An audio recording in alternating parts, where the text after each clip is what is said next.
Hello, ఎలా ఉన్నారు? అందరూ బాగున్నారా? Welcome back to my channel షబీనాతో సరదాగా. పండగ అంతా అయిపోయింది. ఎక్కడ వాళ్ళు అక్కడ ఊరికైతే వెళ్ళిపోయారు. ఇంకా మా హస్బెండ్, మా చెల్లెలు వాళ్ళ హస్బెండ్ ఇద్దరు ఒకే రోజు ఊరికైతే వెళ్ళిపోయారు. ఇంకా నేను మా చెల్లెలే ఉండేది. అవునా, నాతో పాటు వస్తావా నాన్న? ఊరికే పాటు రాదు, భయ వాళ్ళతో పాటు పోతావు కదా. నేనా భయ వాళ్ళతో పోతావా?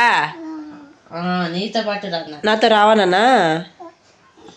బాబా ఇంకా ఇక్కడ మా షహరీని చూసారా, కరెక్ట్గా 5 గంటలకు లేచింది. మా చెల్లికి చుక్కలు చూపించేస్తుంది 5 గంటల కాడి నుంచి. అస్సలు నిద్రపోలేదు 5 గంటల నుంచి. ఇక్కడేమో చలి ఎక్కువ, పడుకోవాలనిపిస్తుంది. ఇదేమ్రా అంటే ఇల్లంతా తిరుగుతూనే ఉంటుంది, లేకపోతే మనిషిని లేపుతూనే ఉంటుంది నిద్రపోనీయకుండా. బిబికమ్మా వస్తావా? ఇంకా మా షహరీన్ కూడా నాతో పాటు ఊరికి వస్తుందంట. నాతో కాదు, వాళ్ళ అన్న వాళ్ళతో వస్తుందంట. నాతో అయితే అస్సలు ఊరికి రాదంట, వాళ్ళ అన్న వాళ్ళతో వస్తుందంట. ఇంకా ఈరోజు నేను కొంచెం తొందరగానే బయలుదేరాలి. ఎందుకంటే మార్నింగ్ వెళ్ళిందంటే బస్సు మళ్ళీ మనకు ఇక్కడ వెళ్ళేదానికి కొంచెం అవైలబుల్ లేదనమాట. ఇంకా పక్కూర్లో బస్సు అయితే ఉందన్నమాట. ఆ ఊరికి వెళ్ళి బస్సు ఎక్కాలి. అందుకే తొందరగా రెడీ అయిపోవాలి. మార్నింగ్ 8 అవుతాన్న ఏం మంచి ఉందో చూడండి. ఇంకా మా షహరీన్ 5 గంటలకు లేచింది కదా, వాళ్ళ అన్నను కూడా లేపేసింది 8 కంతా, లేకపోతే 10 వరకు బబ్లు. లడ్డు రామ్మా, రామ్మా, భయ్యా ఉంటే ఉన్నీలే, రామ్మా, రామ్మా ప్లీజ్ అమ్మా, ఉంటే ఉన్నీలే, రామ్మా ప్లీజ్, ప్లీజ్ అమ్మా, ప్లీజ్ అమ్మా, ప్లీజ్ అమ్మా, ప్లీజ్ రా. అబ్బు ఉందా చూద్దారా, చూద్దారా. నీకు ఏడైంది చూపి, ఏడపుటు. అమ్మా అబ్బు అయింది, పెద్ద అబ్బు అయింది షహరీన్కి. ఫ్రెండ్స్ బాగున్నారా ఫ్రెండ్స్? తిన్నారా ఫ్రెండ్స్? నువ్వు తిన్నావా ఫ్రెండ్స్? నువ్వు తిన్నావా? ఏంటది? ఏకు ఏకు పిపిప్కి వస్తావా నాత? పిపిప్కి వస్తావా? వస్తావా ప్లీజ్? వస్తావా ప్లీజ్ అమ్మా? వస్తావా? వస్తావా చెప్పు. వస్తావా? అయితే లాల్ పోసుకొని కొత్త డ్రెస్ వేసుకోపోదాం. వస్తావా? వస్తావా? ఓకే ఓకే చెప్పు. ఓకే అను. Okay okay.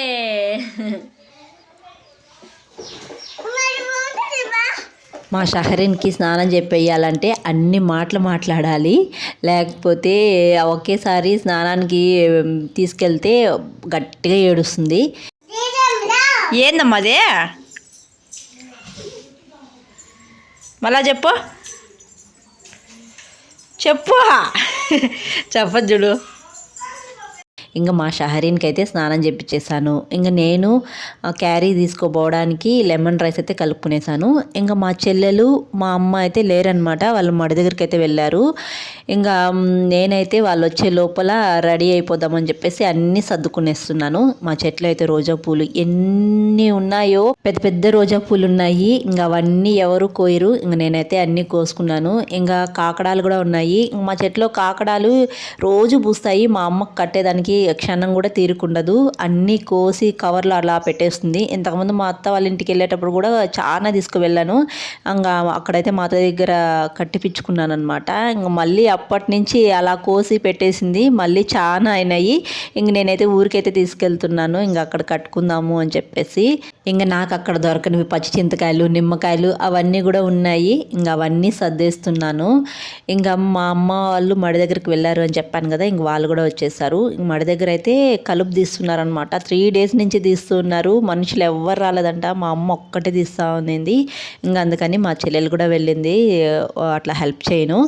ఇంక నేను వెళ్ళిపోతే ఇంక మా చెల్లెలు ఒకటే ఉండేది. ఇంక మా చెల్లెలు కూడా ఈవినింగ్ బయలుదేరేస్తాననింది. ఆల్మోస్ట్ చిన్న పని ఉంది, ఆ పని చూసుకొని వెళ్ళిపోతాను అని చెప్పింది.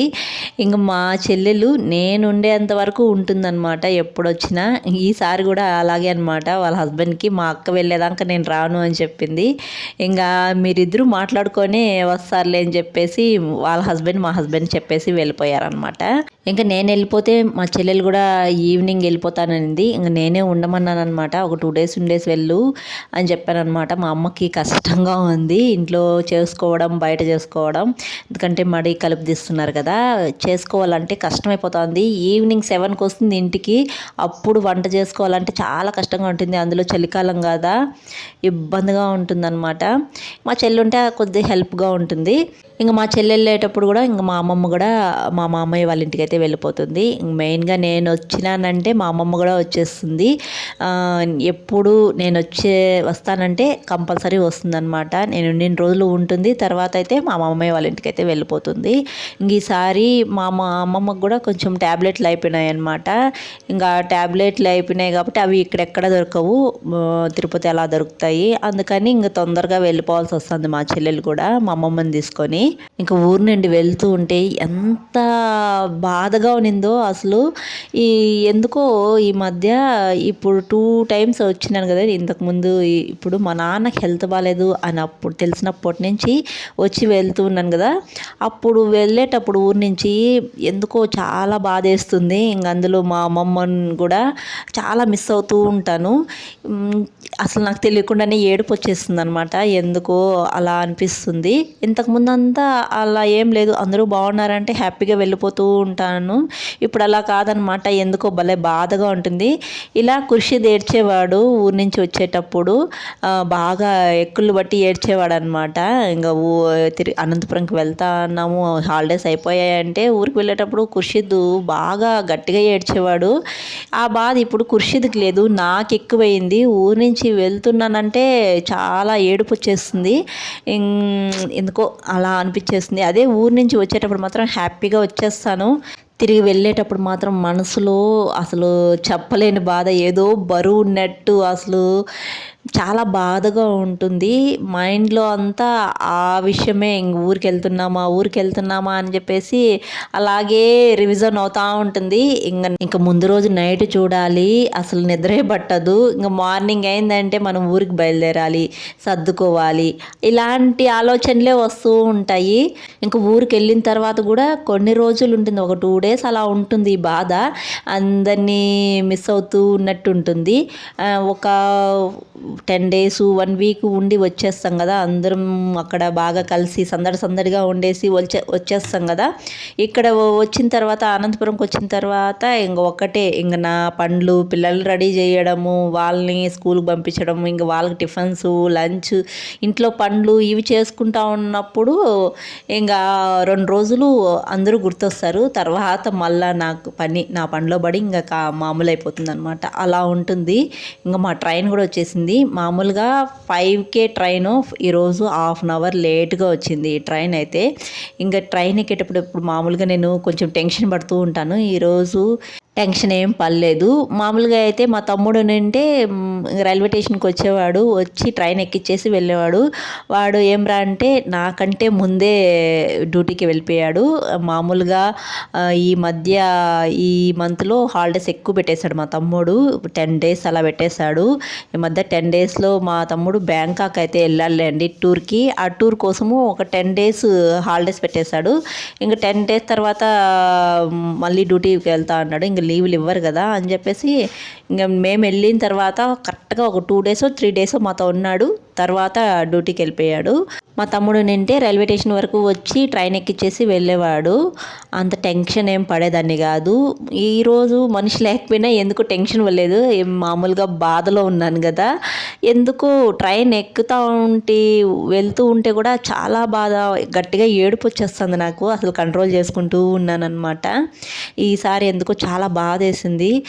ఈసారి మా అమ్మమ్మతో అంత టైం స్పెండ్ చేయలేదు, సరిగా కూడా ఆమెతో మాట్లాడలేదు. అదొక బాధ అయితే ఉనింది. మేము వస్తేనే వస్తాను అంటుంది మా అమ్మమ్మ ఎక్కువగా. నేను వచ్చిన తర్వాత కరెక్ట్గా మా అమ్మమ్మతో నేను ఒక 3 డేస్ 4 డేస్ ఉన్నాను. ఈ 4 డేస్ కూడా ఇంట్లో సందడిగా ఉన్నింది. ఆ సందడిలో అయితే మా అమ్మమ్మతో నేనైతే ఏమీ అంత సరిగ్గా మాట్లాడలేదు. ఇంకా వచ్చేటప్పుడు కూడా హడావిడిగా వచ్చేసాను, వెళ్ళొస్తానని చెప్పేసి. ఇంకా ట్రైన్లో మా వాళ్ళ ఆటలు ఇలా ఉంటాయి. షేక్ అండ్ ఇచ్చుకున్నట్టు ఇచ్చుకొని చెయ్యి వెనక్కి లాగి తల ఇలా వెనక్కి అనుకుంటారనమాట, ఈగో సాటిస్ఫై అయ్యేదానికి. ఇద్దరు అంతే అనమాట.